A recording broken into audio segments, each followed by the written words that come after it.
অত্যাচার হয়েছে, ইউটিউবারদের জেলে পাঠানো হয়েছে, আপনাদের মতন সাংবাদিকদের দিনের পর দিন তাদের মিথ্যে মামলাতে ফাঁসানো হয়েছে। কার্যত বলা যায় সংবাদ মাধ্যমকে কেনার চেষ্টা করেছেন মমতা বন্দ্যোপাধ্যায়।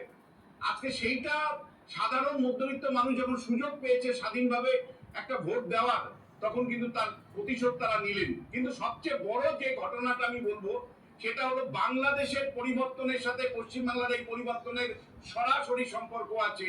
বাংলাদেশের গুরুত্বপূর্ণ আমি যাবো বিষয়টা, কিন্তু তার আগে সরাসরি দিনহাটায় তৃণমূল এবং বিজেপির মধ্যে মুখোমুখি সংঘর্ষ, কেন্দ্রীয় বাহিনী লাঠি চালাচ্ছে, একেবারে সরাসরি দেখবো সেই ছবি।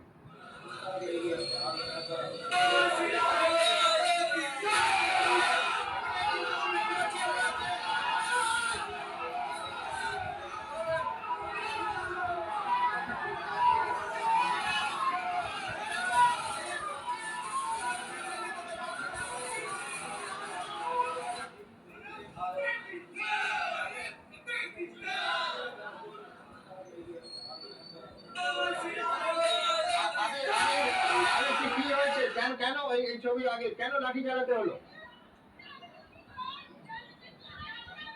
দেখো সুমতা, তোমাকে জানাই আমরা ঠিক দাঁড়িয়ে রয়েছি দিনাটায়, যেখানে দিনাটা কলেজ রয়েছে, যেখানে কাউন্টিং হচ্ছে ঠিক সেইখানে, এবং 7 রাউন্ড শেষে 13,000-এরও বেশি ভোটে উদয়ন গুহ তিনি রাজ্যের মন্ত্রী, তিনি পিছিয়ে রয়েছেন। এবং এরপরে বিজেপির কর্মী সমর্থকরা তারা এখানে যখন আছেন, তৃণমূলের এখানে ক্যাম্প ছিল, এবং তখনই তারা মুখোমুখি হয়ে যায়, স্লোগান পাল্টা স্লোগান থেকে প্রায় হাতাহাতি।